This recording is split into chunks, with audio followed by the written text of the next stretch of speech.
సంవత్సరాల తరబడి ఎన్ని మందులు వాడినా మీ మోకాల నొప్పులు తగ్గట్లేదా? ప్రాణ పెయిన్ క్లినిక్ లో అత్యాధునిక చికిత్స.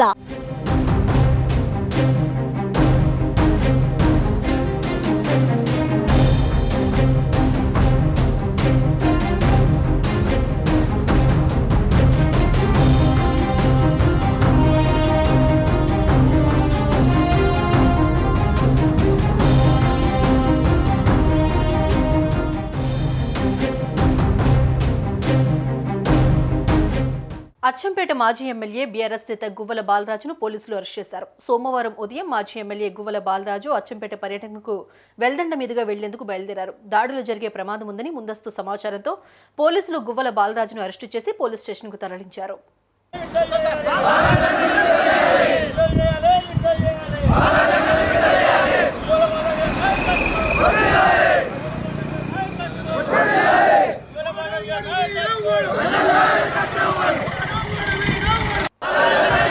ఇటీవల జరిగిన అసెంబ్లీ ఎన్నికల్లో అచ్చంపేట నియోజకవర్గం నుంచి పోటీ చేసిన గువ్వల బాలరాజు ఓటమి పాలయ్యారు. ఈ క్రమంలో ఓటమి తర్వాత తొలిసారి నియోజకవర్గానికి వస్తూ ఉండగా ఆయనను పోలీసులు అడ్డుకున్నారు. వెల్దండ వద్ద గువ్వల బాలరాజు కారును అడ్డుకున్న పోలీసులు ఆయనను అదుపులోకి తీసుకుని పోలీస్ స్టేషన్కు తరలించారు.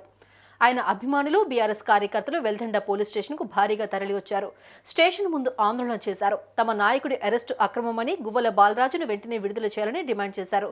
నినాదాలు చేస్తూ స్టేషన్ ముందు బైఠాయించారు. దీంతో పోలీస్ స్టేషన్ ముందు ఉద్రిక్తత నెలకొంది.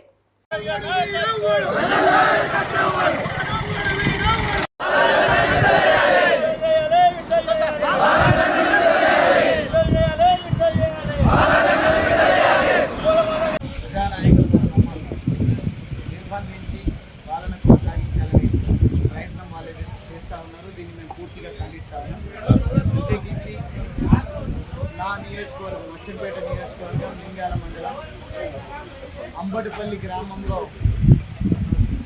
గుడి ప్రారంభోత్సవ కార్యక్రమానికి నేను సతీమణితో సహా కలిసి వెళ్తున్నటువంటి సందర్భంలో మధ్యలోనే పోలీసు వారు మమ్మల్ని వెల్దండ పోలీస్ స్టేషన్లో అరెస్ట్ చేసి ఉంచడం అనేది నిజంగా బాధాకరం, శోచనీయం. దీన్ని తీవ్రంగా ఖండిస్తూనే ఈ సందర్భంగా ఒక విషయాన్ని గుర్తు చేస్తా ఉన్నా.